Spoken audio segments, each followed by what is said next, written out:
Здравейте, приятели!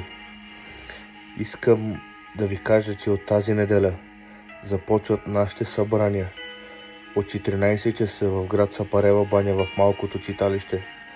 Така че ако се бориш с финансова криза, ако се бориш с някаква болест, бориш се с демони, с чародейства и си изгубил посока, дори може би си на смъртно легло, Бог има последната дума и надеждата ви трябва да бъде в Него. Затова, ако искаш да бъдеш част от семейството на Господа, мястото е Сапарева баня, малкото читалище, от 14 часа. Ще бъдем там и ще издигаме Господа, ще издигаме Неговото име, ще издигаме Неговата слава.